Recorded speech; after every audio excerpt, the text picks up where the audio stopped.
투자자의 입장에서 빠르고 정확한 시황을 전달드릴 최경진의 퀵시황입니다. 오늘 장 어떠셨나요? 오늘은 뉴스가 너무 많아가지고 조금 빨리 진행해야 될 것 같습니다. 바로 질문 드리도록 하겠습니다. 어제 미국 시장은 모두 상승을 했는데 상승에 대한 특별한 이유가 있을까요? 특별한 이유는 없는 것 같고요. 일단 뭐 미국채가 하락을 했고, 그리고 유럽도 금리가 내렸는데, 유럽에서 지난주에 그 채권 매입이 좀 많이 증가했다라는 그런 얘기가 있습니다. 그래서 원래 시장에서는 그 유럽 중앙은행이 채권을 더 매입해서 금리를 낮출 의지가 없다라고 그렇게 의심하고 있었는데, 그런 거하고 정반대로 채권 매입이 많이 늘어나니까 뭐 그런 것도 중요했고요. 일단 특별한 악재가 없었으니까 나스닥은 계속 오르지 않았나 그렇게 생각됩니다.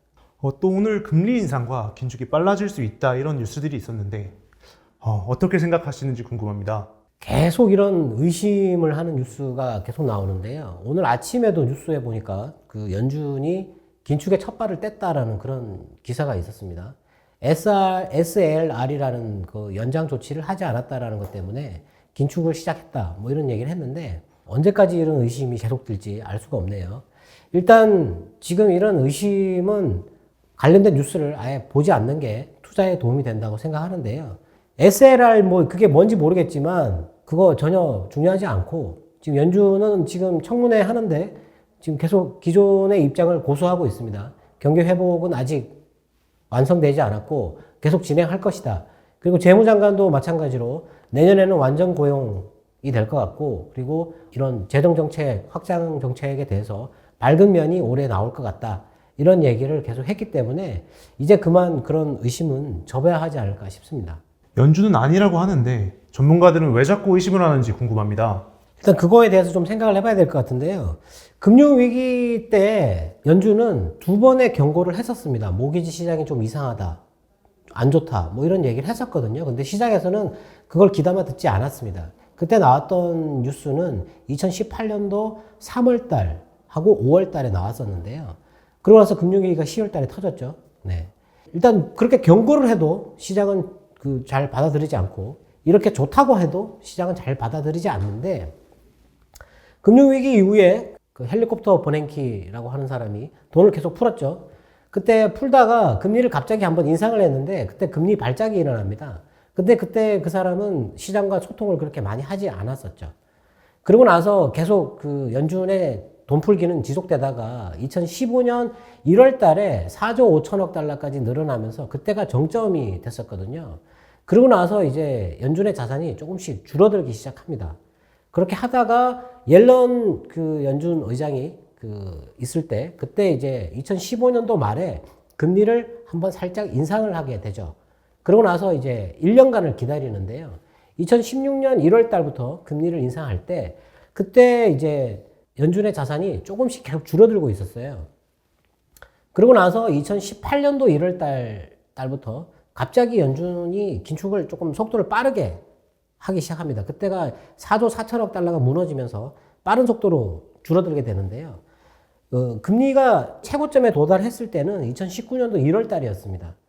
근데 그때 연준이 그 자산을 계속 줄이다가 그게 저점을 언제 찍냐 하면 2019년도 9월 달이에요.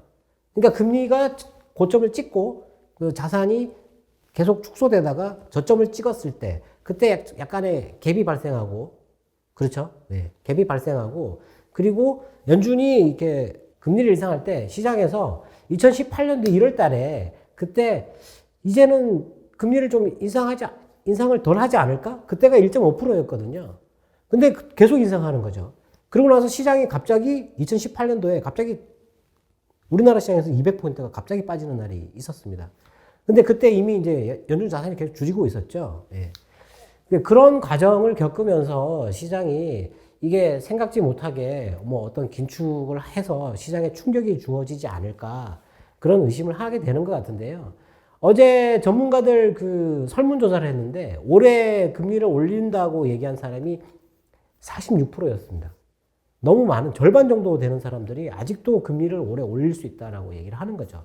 근데 어제도 얘기하고 오늘도 얘기하지만 경제 성장률이 높고 그리고 물가가 또 높으니까 당연히 금리를 올리겠지라고 얘기를 하지만, 연준에서 지금 금리를 안 올리겠다고, 물론 상황은 바뀔 수가 있지만 그 정도 예측을 지금 하고 얘기하는 거거든요. 그렇기 때문에 그거를 좀 받아들일 필요가 있습니다. 근데 올해 경제 성장률이 높고 물가가 높고 그러면 투자 수익도 제일 높을 가능성이 있거든요. 그런데 이런 의심을 계속 깔고 가면 투자 수익률이 떨어지겠죠. 네. 그렇기 때문에 올해는 사실 지금 최근 들어가지고 올해가 경제 성장률이 계속 높기 때문에 투자하기 가장 적합한 해인데 이 해를 놓치면 앞으로는 이 정도의 수익률을 내기가 어렵거든요. 그러니까 이제는 조금 시장에서 그런 의심을 조금 걷어내는 게 바람직하지 않나. 네. 이렇게 생각되는데 한 가지 더 말씀을 드리면 시장에서 연준이 경고를 하거나 어떤 포인트가 있을 때가 있어요. 근데 그거를 시장이 잘 해석을 못 하는데요.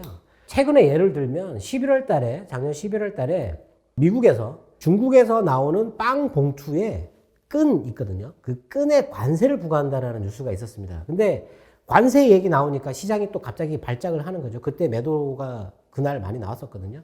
근데 그때 중국의 국영 기업들이 줄도산을 하고 있을 때였습니다. 그런데 빵 봉투에 끈에 관세를 부과한다라는 거는 지금 중국은 건드리지 않겠다라는 의사 표시하고 비슷한 거거든요. 제가 개인적으로 생각할 때는 그렇다고 생각했기 때문에 시장이 많이 올라가겠구나라고 생각을 했었습니다. 근데 그런 관세라는 그 단어 때문에 기관이나 이런 데서 매도가 좀 나왔었죠. 네. 근데 지금도 마찬가지지만 지금 이제 어제 인권 문제에 대해서 그 미국과 유럽과 캐나다, 영국 이게 동시에 제재를 가한다고 했는데 또 이런 게 또 뭐 어떤 시장의 이게 하락의 조짐이 아닌가 이렇게 생각하는데 이런 거는 이미 예상을 하고 있었지 않습니까? 인권 문제. 주로 미국에서 다른 나라들 이렇게 특히 중국이나 뭐 러시아나 이런 거 제재할 때 제일 많이 거론되는 게 인권 문제거든요. 오늘 러시아하고 중국이 인권 탄압하지 말라고 이렇게 항의를 했는데 이런 부분은 그런 중요한 포인트나 그런 게 아니고요. 전혀 다른 갑자기 생뚱맞은 그런 그 뉴스나 그런 정책이 나올 때가 있어요. 그때 그 정책이나 뉴스를 잘 해석을 해야 되거든요. 아직은 그런 게 없기 때문에 금리 문제나 뭐 지금 현재 경제 전망치 나오는 거나 물가의 전망, 환율의 전망 이런 거에 큰 변화가 없다라고 생각을 하고 투자를 하시는 게 좋을 것 같습니다. 터키 지수가 폭락을 했는데 다른 신흥국도 이처럼 폭락할 수 있는 가능성이 있을까요? 터키가 그 CIA에서 그 월드 팩트북이라고 하는 거를 발간을 하는데요. 거기에 2017년도 경제 수치까지만 나와 있습니다. 거기에 보면 터키가 2017년도에 우리나라보다 경제가 조금 더 컸습니다. 2조 달러가 조금 넘었었거든요. 근데 지금은 작년에 리라가 1달러에 8.1 리라까지 폭등한 적이 있었는데 아마 경제가 많이 위축됐을 겁니다. 근데 이번에 금리를 19%를 올리면서 이게 또 리라가 폭등했는데 시장이 어제 거의 마이너스 10% 정도 폭락했죠. 네. 터키는 아주 애매한 지역에 있잖아요. 이게 아시아와 아프리카와 유럽을 연결하는 딱 그 통로에 있어가지고 역사적으로 보면 이곳이 전쟁이 워낙 많이 발생한 곳인데 터키는 이게 유럽에 계속 들어가려고 하는데 유럽에 못 들어가고 있잖아요. 근데 터키 경제에서 아마 의존하는 곳이 가장 큰 데가 유럽이라고 보여지고 유럽에 있는 중앙은행들이 이 터키에다가 자금을 많이 지원을 해주거나 뭐 대출을 해주거나 뭐 이런 식으로 했던 것 같습니다. 근데 터키 시장이 무너지면 이제 이 은행들이 손해를 보지 않습니까? 그러면 다른 데서 돈을 현금화해서 이렇게 조금 가지고 있어야 되거든요.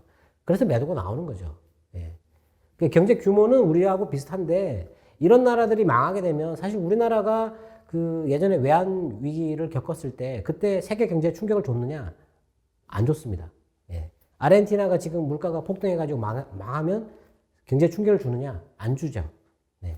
그거보다는 경제 규모가 크지만 유럽 은행들의 어떤 자금 경색의 약간의 조짐 그 정도가 전부일 거라고 보는데 테드 스프레드라고 해서 유럽에서 유로를 가지고 달러를 빌려갈 때 가상금리를 주는 게 있거든요. 그게 최근에 지난주에 약간 가파르게 올라가고 있긴 한데 아직 위험 수준이라고 보긴 좀 어려울 것 같고요. 뭐 그 정도의 어떤 그 변화가 있다라고 보면 될 것 같습니다. 네. 국내 증시는 오늘 상승으로 출발을 했는데 하락으로 마감한 이유가 무엇인지 궁금합니다. 일단 터키 영향권에 있는 것 같고요. 나스닥이 올랐기 때문에 아침에 시작을 했는데 외국인들이 코스피와 선물을 계속 매도를 했죠. 그리고 기관 쪽에서 계속 매도를 하다가 1시 전에 반등 신호가 나왔었는데 1시 넘어가면서 갑자기 매도가 또 가팔라졌습니다.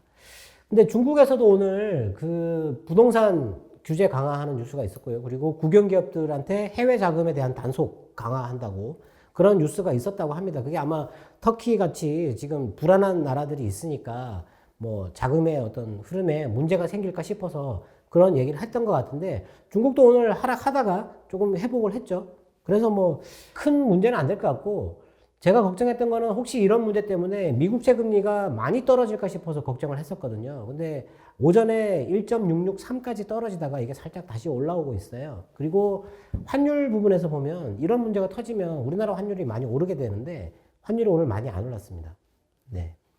그리고 특징적인 게 뭐냐면 오늘 시장이 조금 밀리면서 그 대형주들 그리고 일부 종목들이 하락이 커졌었는데요.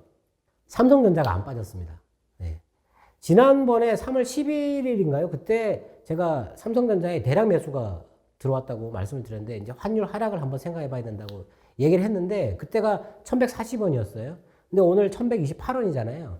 환율이 떨어지고 있는 동안에 삼성전자의 외국인 매수가 한 700만 주 정도 진행되고 있습니다. 오늘도 매도가 많지 않고 매수를 했는데 환율이 떨어진다는 얘기죠. 근데 터키처럼 아니면 중국처럼 이렇게 위험이 커질 때 삼성전자 매수하지 않습니다. 왜냐하면 환율이 올라갈 수 있기 때문에. 근데 매수를 유지를 해서 삼성전자가 안 빠졌다라는 얘기는 지금 현재 나오는 하락이나 이런 위험들 무시해도 된다는 얘기죠.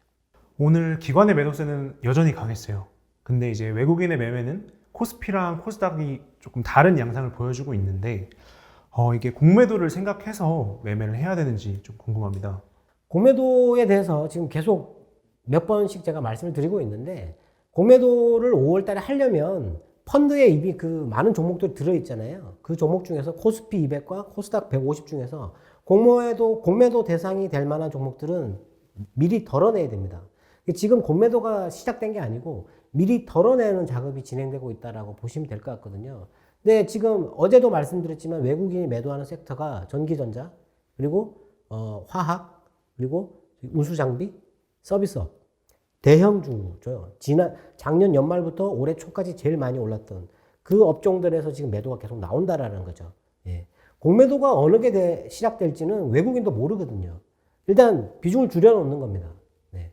근데 오늘 배터리 쪽에 뉴스가 있었기 때문에 배터리 쪽도 공매도가 이제 매도가 조금 완화될 가능성도 있거든요. 시장이라는 게 어떤 뉴스가 나오면 바로 바뀌는 그게 시장이기 때문에 조금 지켜보면서 아직은 지금 코스피 쪽은 관망을 해야 되고 외국인이 집중하고 있는 코스닥을 좀 관심 있게 봐야 되겠지만 조금 지켜보면서 매매를 결정하시는 게 좋을 것 같습니다. 오늘 국내 시장에서는 철강과 건설 섹터가 강했습니다. 이 부분을 투자할 때 좀 눈여겨서 볼 만한 투자 포인트가 있는지 궁금합니다. 일단 오늘 건설 쪽이 강했는데요. 건설 쪽은 뭐 기계도 강했고 그리고 시멘트도 올랐고 뭐 철강도 같이 오르고 했는데 서울시장 뭐 보궐선거 후보가 뭐 결정돼서 뭐 그 사람의 정책 때문에 올랐다 이런 얘기도 있고요. 그리고 미국에서 오늘 이번 주 안에 3조에서 4조 달러 정도 되는 인프라 교체 그 프로젝트가 대통령에게 보고가 들어간다고 합니다. 그래서 거기에 대한 기대감도 있고요.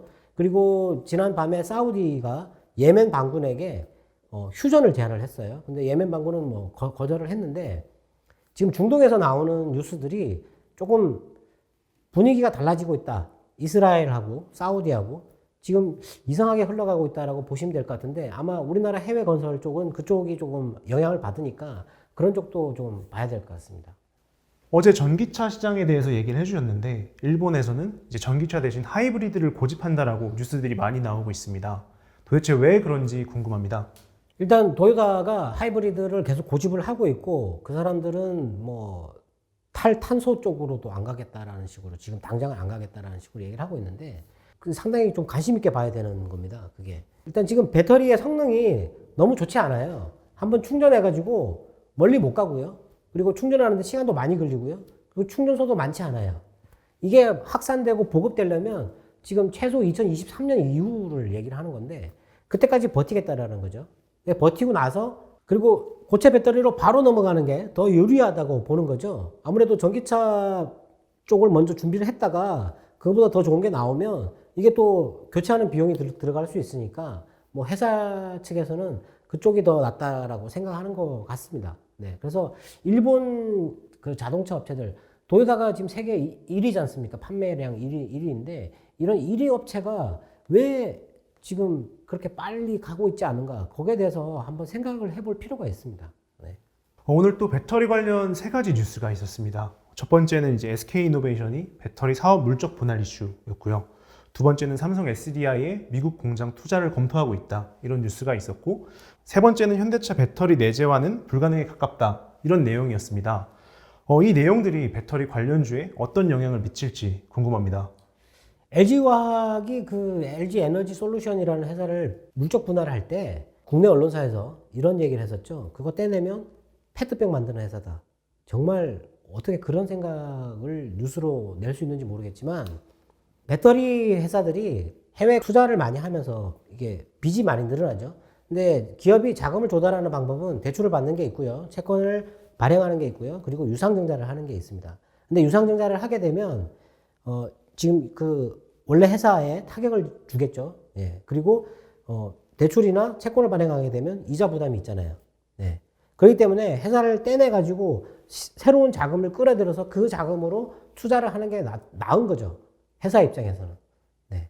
그리고 미래 전망이 좋다면 투자자들도 많을 거고 그게 좋은 방법이거든요. SK 쪽도 지금 소송 합의금도 들어가야 되고 그리고 지금 공장을 계속 짓고 있으니까 비용이 계속 들어가지 않습니까? 자금 조달해야 되거든요. 근데 뭐 또 차입할 수는 없고 유상증자 할 수 없고 하니까 떼내서 하는 게 더 나은 거죠. 회사도 좋고요. 그리고 뭐 투자자들 입장에서도 분리해서 투자할 수 있지 않습니까? 정유화학하고 배터리는 다르게. 예, 뭐 그렇게 긍정적으로 생각해야 되는 부분이고 그리고 삼성에서 투자를 하겠다고 하는 것도 지금 계속 삼성은 왜 그런 투자를 하지 않느냐에 대해서 시각이 많았는데 그런 게 나오면 아무래도 긍정적인 영향을 줄 것 같습니다. 네. 그리고 오늘 뭐 또 다른 뉴스를 하나 또 짚어보면 오늘 폭스바겐이 플라잉카 얘기를 했어요. 플라잉카에 또 투자를 하겠다고 했고 중국에서는 샤오펑에서 그 이미 올해 말에 플라잉카를 출시하겠다고 얘기를 했습니다. 이런 것들도 이 플라잉카가 에너지원을 뭘로 쓸 거냐 하는 거거든요. 배터리가 아닐까. 드론이라는 거는 배터리가 아닐까라고 생각하는 거죠. 근데 지금 현재 배터리의 성능이나 무게로 봐서는 이 과연 플라잉카를 띄울 수 있을까? 뭐 그런 의구점도 있는데 일단 배터리는 워낙 중요한 산업이기 때문에 하락을 계속 보면서 진입 시점을 계속 타진을 해야 될 것 같습니다. 네. 오늘 시장에서는 내용이 굉장히 많았는데요. 네, 궁금증이 다 해소되었는지 모르겠네요. 오늘 제가 점검한 게 너무 많은데 오늘 다 말씀을 못 드렸습니다. 근데 오늘 주가 하락에서 감사 보고서를 제출하지 못한 기업들 그런 얘기도 있었고요. 그리고 미국에서 그 철강이 부족하다는 얘기도 있었거든요. 앞으로 그런 뉴스들이 계속 시장에 영향을 줄 거기 때문에 뉴스를 잘 점검하고 매일 잘 체크하도록 하겠습니다. 네. 이상 여기서 인사드리는 걸로 하겠습니다. 최경진의 퀵시황이었습니다. 감사합니다.